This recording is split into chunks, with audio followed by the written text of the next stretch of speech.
So Thursday will mark my 34th anniversary as a priest, and Wednesday, the 16th anniversary of my arrival here. This will be the most serious talk you've gotten in that time. Those of you who have been here all that time, some of you who come over when the church is closed, maybe some of you are visitors. It's the first time in my 34 years that the bishop actually gave us talking points. He doesn't like doing that. He shouldn't have to do that, but you know, things are different right now. They're just different. It's going to be a very serious talk. Because he wanted us to focus on that line, do you want to leave too? You're going to go too. I don't know how many times in the last 10 days I've heard, I'm not going to church anymore. I lost track counting. Some of those people probably never went anyway. But, you know, and this I think will be the last time I speak about these issues. That would be my hope. And this might be done better in a better setting, but this is when the people are here. My hope is that if you understand things, like how did such a mess happen, that you might be able to begin to forgive. And perhaps you may never, the older people may never get to that point. But let me explain things, how things work when it comes to being a priest. Okay, it's funny that my anniversary is coming up. There are two very powerful forces at work. One is called clericalism. The other is called celibacy. They are two very powerful forces. You're a 17-year-old kid, back in my day, and you said, I'm thinking about, could God be calling me to be a priest? If you even said that out loud, you became a celebrity, a hero, a prince in the parish. And your mother, especially if your mother was an Irish Catholic. Seriously, her son is going to become a priest. Oh my God. He will be an alter Christus, another Christ. I do not know who came up with that term. I wish they hadn't. Because that put a tremendous amount of pressure on the kid, both to actually enter and never leave. Because if you left, you were a failure. And that became a very strong push on young men. Going way back before me, he's going to be he'll be special. You were treated as a prince, not a seminarian. It's a very powerful force. Just try to put yourself back in that kid's shoes. That's what clericalism, I mean, you're special. The rules don't apply to you. Very powerful force. Combine that with celibacy. I think McCarrick entered a high school seminary. There are still a few around, not many. I've seen one. 14 years old, unable to date. 14-year-old boys should date. Healthy 14-year-old boys date. Healthy 18-year-old boys date too. That's all part of growing a healthy young man. Any healthy one, they need to date. You might get your heart broken a little bit, but that's part of growing. Healthy boys do that.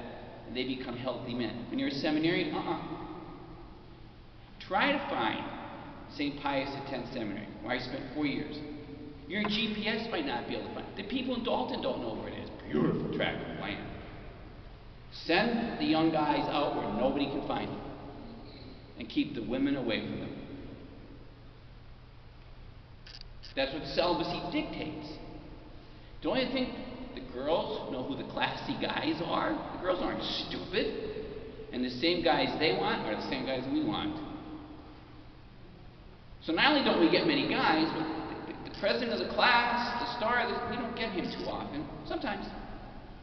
But often we get the kind of guy, maybe he had some issues. By becoming a priest, everything was solved. He's a hero. You lock him away in a seminary somewhere. I at least got to go to school at the University of Scranton. I might have been sitting next to some of you.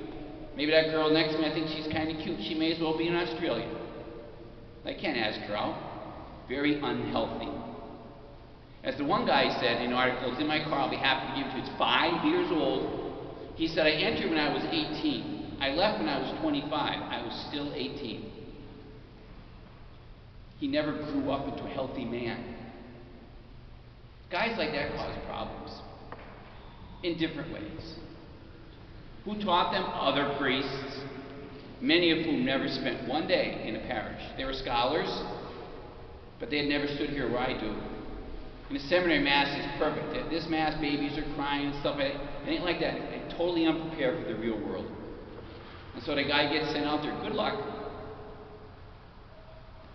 And if you thought you had a problem, I'm a priest. People come to me with their problems. I don't need help. And if I committed a crime against a kid, well, who are you going to believe, the kid or the priest? Seriously. You see how all those things work together? And those aren't the only problems. Two of my friends, good friends, one guy was 600 pounds when he died about 10 years ago. The firemen got to his house when they had to cut him out of the chair because he couldn't get out of the chair with two arms.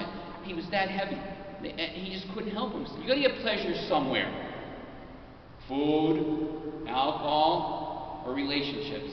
Well, if you can't have a relationship, you're going to go to something else. Bad news.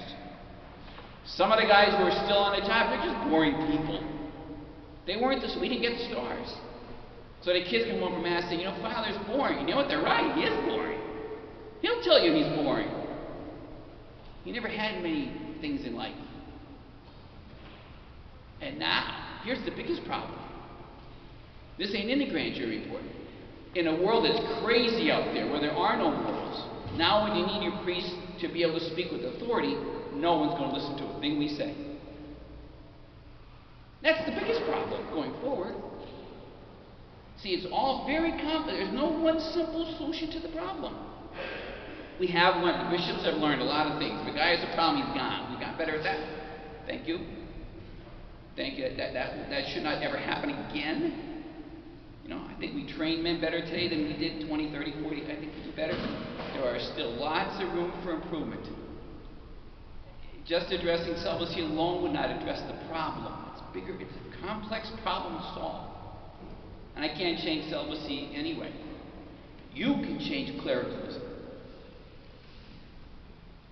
When I do the washing of the feet on Holy Thursday, not many people come on Holy Thursday. That is a very important ceremony. I serve you. If I go into the funeral home across the street, they say, Father, come to the front of the line. Father stands in line like everybody else.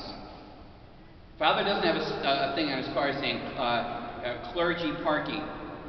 Most of us have that. I don't. I can park in a handicap spot. Nobody will say a word to me. That's on you.